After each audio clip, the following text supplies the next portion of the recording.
Hello to all you curious cats out there like me. Thanks for clicking on my video. I really appreciate it. Today, I'm going to share with you two intriguing stories of mystery that involve disappearances. However, unlike the missing persons cases I have covered on this channel, these are cases of a mass disappearance where several people seemingly vanish with no explanation as to where in this world or possibly some other they may have gone to. If you like stories of mystery, dark history, true crime, and more, then maybe you should consider subscribing to my channel. I'm just starting to grow, and so I have a long way to go, but I'm working every day and I have great ideas for the future. And I'd love for you to come along on this journey with me. With that being said, let's go ahead and get into our first story.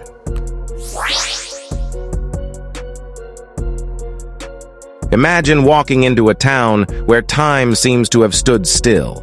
Doors creak in the wind, windows are eerily silent, and the streets, once bustling with life, are empty, completely empty. Meals sit untouched on tables, toys are abandoned mid-play, and the only sign of life is a solitary note scrawled hastily, warning, "There is no salvation." This is the story of Joer Verde, a small Brazilian village that vanished without a trace in 1923.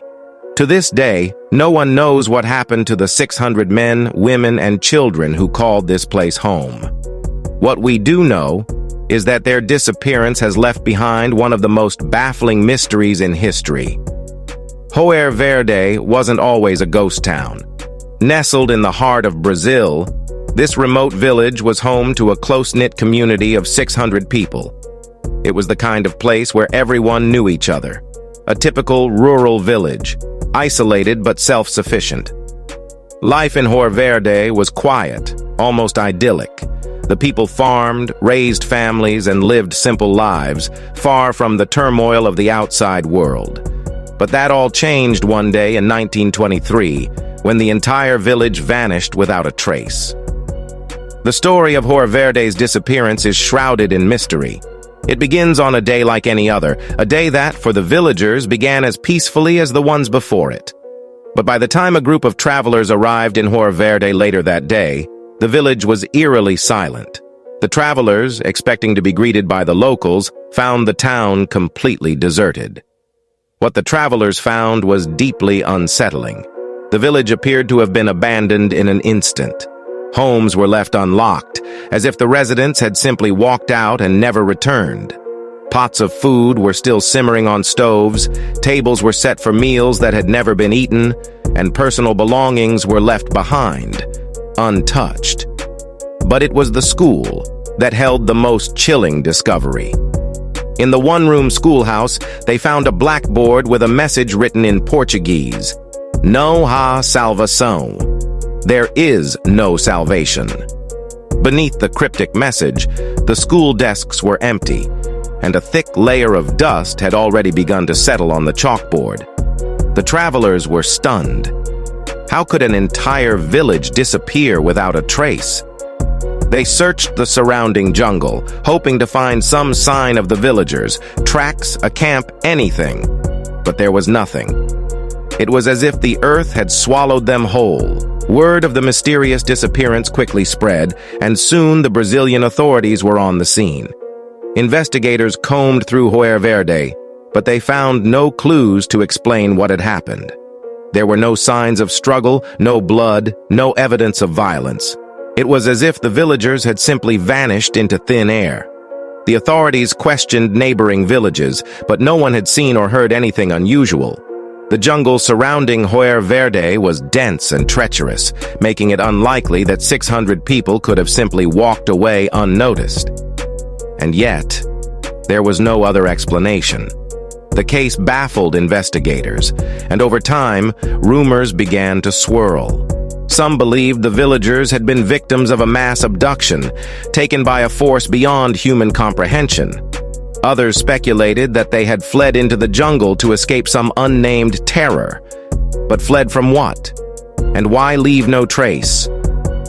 As with any great mystery, the disappearance of Joer Verde has given rise to numerous theories, each one more chilling than the last. One of the most popular theories is that the villagers were forced to flee due to a conflict with a neighboring village or bandits. But if that were the case, why would they leave so suddenly without taking any belongings? And why was there no sign of a struggle? Another theory suggests that the villagers may have fallen victim to a natural disaster, a sudden landslide or a sinkhole that swallowed them up. However, the village was found intact, and there was no evidence of any such event. Some locals believe the villagers were taken by supernatural forces, spirits of the jungle or entities from another realm. This theory is supported by the eerie message left on the blackboard. Could it have been a warning from someone who knew what was coming? But perhaps the most outlandish theory is that the entire village was abducted by extraterrestrials. Proponents of this theory point to the lack of physical evidence and the fact that the villagers disappeared without a trace, conditions often associated with UFO encounters. While this theory may seem far-fetched, it's worth noting that the 1920s were a time of increased interest in the paranormal and extraterrestrial phenomena. Despite the numerous theories, the disappearance of Joyer Verde remains unsolved to this day.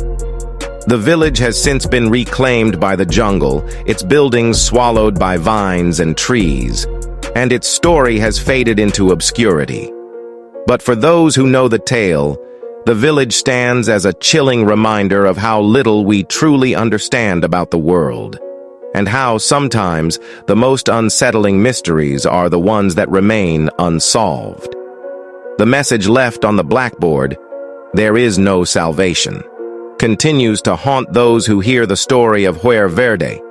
Was it a final warning, a desperate plea, or something else entirely? We may never know. Joyer Verde was once a place of life, a place where families lived, laughed, and loved. Today, it is a ghost town, its streets silent, its secrets buried in the earth. The truth of what happened to the people of Joyer Verde may never be known, but their story lives on as one of the strangest and most disturbing mysteries in the annals of history. It was December 5th, 1872. The sea was calm, the sky a clear blue, and the British brigantine Dei Gratia sailed smoothly through the vast Atlantic. As the ship's crew scanned the horizon, they spotted a vessel drifting aimlessly in the distance, its sails partially set, flapping gently in the breeze. The ship was the Mary Celeste, a sturdy 100-foot brigantine, and she was supposed to be en route to Genoa, Italy. But something was wrong, terribly wrong. The Mary Celeste had no one at the helm, no crew on deck. And as the Dei Gratia drew closer, the eerie truth became clear. The Mary Celeste was completely abandoned, its crew having vanished into thin air. What could have happened on that lonely stretch of ocean to cause the disappearance of the entire crew? The mystery of the Mary Celeste is one of the greatest maritime enigmas of all time, and over 150 years later, it remains unsolved. The story of the Mary Celeste begins like many other seafaring tales of the 19th century. She was a merchant ship, originally launched under the name Amazon in 1861. After a rocky start, including a series of unfortunate events, like her first captain dying suddenly before her maiden voyage, she was eventually renamed the Mary Celeste. In November 1872, under the command of Captain Benjamin Briggs, the Mary Celeste set sail from New York City, bound for Genoa, Italy. On board were Captain Briggs, his wife Sarah, their 2-year-old daughter Sophia, and 7 experienced crew members. The cargo hold was filled with 1,701 barrels of denatured alcohol, intended for fortifying wines. Captain Briggs was known as a devout Christian, a seasoned mariner with a reputation for being meticulous and cautious. His crew, hand-picked for their skills and reliability, were all capable sailors. The Mary Celeste was in good condition, the weather was favorable, and everything seemed in order for a smooth transatlantic crossing.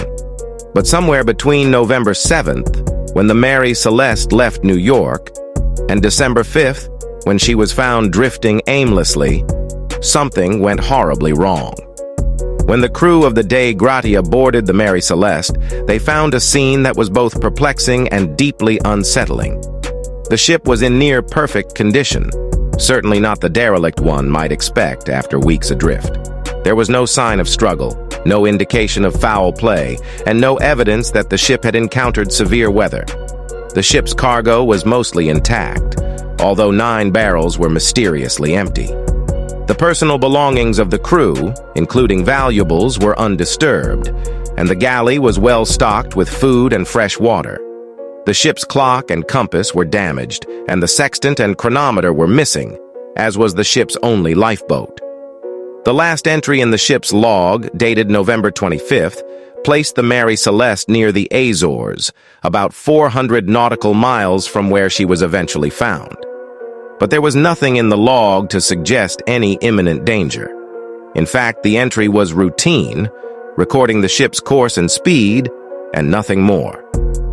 So what could have led an experienced captain and his crew to abandon a perfectly seaworthy ship? The Mary Celeste was brought to Gibraltar, where an official inquiry was launched. The inquiry, led by the British Vice Admiralty Court, was thorough, and the ship was painstakingly examined for any clues that might explain the crew's disappearance. But the investigators found themselves at a loss. There were no signs of violence, no damage to the ship's hull, and no indication that the Mary Celeste had encountered a storm or any other maritime hazard. The 9 empty barrels of alcohol were noted, but it was unclear what, if any, significance they held. The missing lifeboat suggested that the crew had abandoned ship, but why? And where did they go? One theory suggested that the crew may have feared an explosion caused by the alcohol vapors, prompting them to hastily abandon ship in the lifeboat.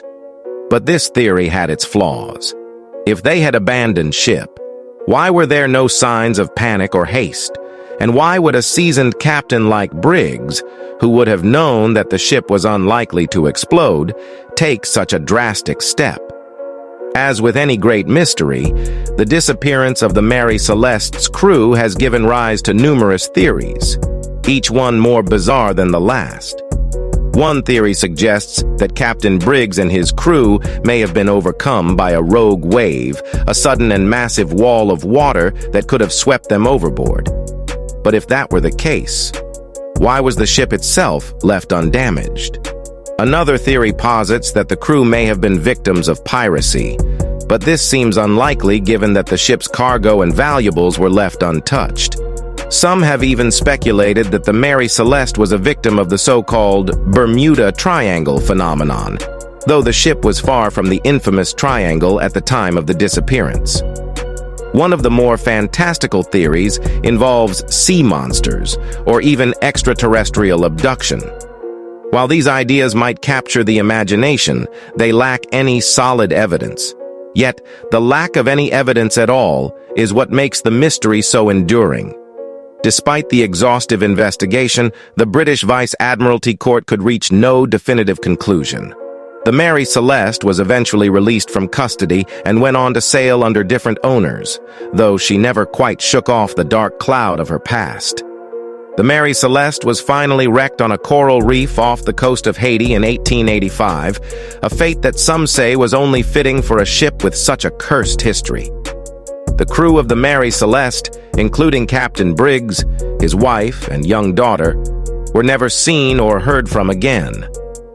Their disappearance remains one of the most enduring mysteries of the sea, a story that has been retold countless times, often embellished with supernatural elements and conspiracy theories. But at its core, the mystery of the Mary Celeste is a reminder of how little we still know about the forces of nature and the vast, untamed ocean. The tale of the Mary Celeste has inspired books, movies, and endless speculation. It's a ghost story that refuses to fade, a riddle without an answer. Over the years, many have tried to solve the mystery, but no one has succeeded. The Atlantic Ocean, vast and silent, keeps its secrets well. What really happened to the crew of the Mary Celeste on that fateful November day? Did they meet with foul play, Or did they fall victim to the capricious nature of the sea? Or is the truth something far stranger than we can imagine? We may never know the answer, but one thing is certain. The Mary Celeste will forever be remembered as the ship that sailed into history with a crew that simply vanished. If you enjoyed these stories and want to hear more about the world's most bizarre and unexplained mysteries, don't forget to like, subscribe, and hit the notification bell. Who knows what other dark and twisted tales are waiting to be uncovered? Until next time, stay safe and keep your eyes open. You never know what might be lurking in the shadows, but also stay curious. This world is full of unanswered questions just waiting to be resolved by the right curious person willing to take a hard look into the unknown.